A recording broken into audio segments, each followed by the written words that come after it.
ہمارے رشتہ دار کہتے ہیں کہ فارغ لوگ ہوتے ہیں وہ جو مولویوں کی باتیں سنتے ہیں اور تبلیغ میں وقت لگاتے ہیں، ہمارے پاس ٹائم نہیں ہے۔ بالکل، بہت اچھی بات ہے۔ نوح علیہ السلام جب تبلیغ کے لیے جایا کرتے تھے نا، تو ان کی قوم کانوں میں انگلیاں ٹھوس لیتی تھی اور وہ کہتے تھے ہمارے پاس آپ کی بات سننے کا ٹائم نہیں ہے۔ وجہ اس کی یہ تھی کہ اگر ان کے پاس کوئی ڈاکٹر جاتا، اس کی بات سنتے، وہ ان کو صحت کے بارے میں گائیڈ کرتا، کوئی تاجر جاتا بزنس سکھاتا، سنتے۔ نوح علیہ السلام نہ تجارت کی بات کر رہے ہیں، نہ بزنس کی بات، اس کی نہ صحت کی بات کر رہے ہیں، نہ کوئی ان کو مکانوں کا پروجیکٹ بنا کے دے رہے ہیں، نہ کوئی بلڈنگ بنا رہے ہیں۔ وہ بات کر رہے ہیں کہ خدا کی مان کے چلو، خدا کی نافرمانی مت کرو۔ تو قوم کہتی تھی یہ بالکل ایسی بات ہے جس کا ہمارے نہ بزنس میں ترقی ہونے والی ہے، نہ کوئی ہمارا کوئی نہ صحت کو فائدہ ہے۔ تو اسی لیے لوگ مولوی کو دنیا کا سب سے بیکار طبقہ سمجھتے ہیں کہ نہ ان کی باتیں سننے سے ہماری صحت پہ کوئی فرق پڑ رہا ہے، نہ ان کی باتیں سننے سے ہمارے سر پہ بال اگ رہے ہیں، نہ ان کی باتیں سننے سے ہمارا پیٹ کم ہو رہا ہے، نہ ان کی باتیں سننے سے ہمارے پیسوں میں اضافہ ہو رہا ہے، نہ قد بڑھ رہا ہے ہمارا، جو چھوٹے قد کا ہے وہ چھوٹا ہی رہتا ہے، ٹھیک ہے نا، نہ ان کی باتیں سننے سے ہماری شادی ہو رہی ہے۔ حتیٰ کہ میرے پاس آنے سے بھی لوگوں کی شادی نہیں ہو رہی، جو صبح شام شادیوں میں بیان کرتا ہے۔ میں بھی کہتا ہوں میرے پاس رشتے نہیں۔ آج بھی ایک صاحب آئے شادی کر، میں نے کہا شادی کی میں ترغیب دیتا ہوں، کراتا وراتا نہیں ہوں۔ تو ظاہر ہے جو نہ شادی کرا رہا ہے آپ کی، تو وہ دنیا میں سب سے فضول طبقہ ہوگا کہ نہیں ہوگا؟ کیا خیال ہے؟ لیکن میرے بھائی یہ آپ کو جب پتہ چلے گا جب آپ کو اپنی پیدائش کا مقصد سمجھ میں آئے گا، اور وہی مولویوں کے سمجھانے سے نہیں آ رہا تو مرنے کے بعد سمجھ میں آ جائے گا۔ اللہ نے قسمیں اٹھا اٹھا کے کہا ہے کہ میں مردوں کو زندہ کر کے چھوڑوں گا۔ یا ایھا الناس ان وعد اللہ حق، اے لوگو اللہ کا وعدہ سچا ہے۔ فلا تغرنکم الحیات الدنیا، دنیا کی زندگی دھوکے میں نہ ڈال دے۔ ان وعد اللہ حق، اللہ کا وعدہ سچا ہے، ایسا نہ ہو۔ اور پھر یا ایھا الناس ان کنتم فی ریب من البعث، اے لوگو تمہیں اگر یقین نہیں آتا نا کہ میں مردوں کو زندہ کر کے اٹھاؤں گا اپنے سامنے، فَإِنَّا خَلَقْنَاكُم مِّن تُرَابٍ، دیکھو ماضی کو پہلے مٹی سے پیدا کیا۔ کیا عقل کہتی ہے کہ مٹی سے انسان پیدا ہو سکتا ہے؟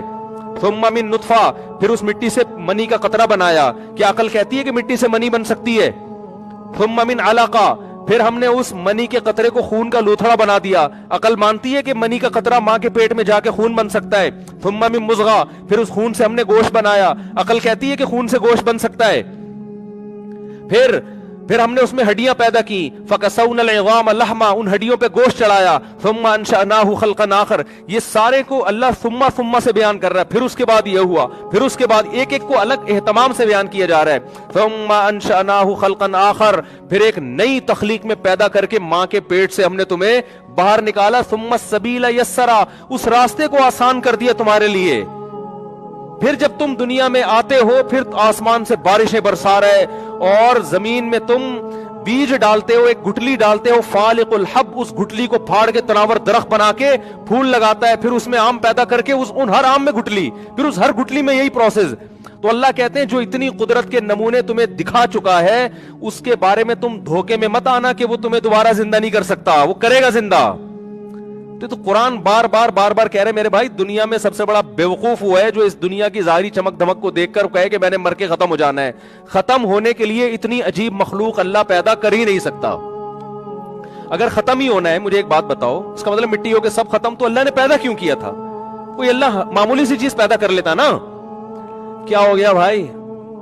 آپ دیکھو ایک مٹی کا کھلونا بناتے ہو توڑ پھوڑ کر لیے، لیکن آپ جاپان کا شو روم اگر کوئی گاڑی بنائے گا، کیا توڑ پھوڑ کے لیے بنائے گا؟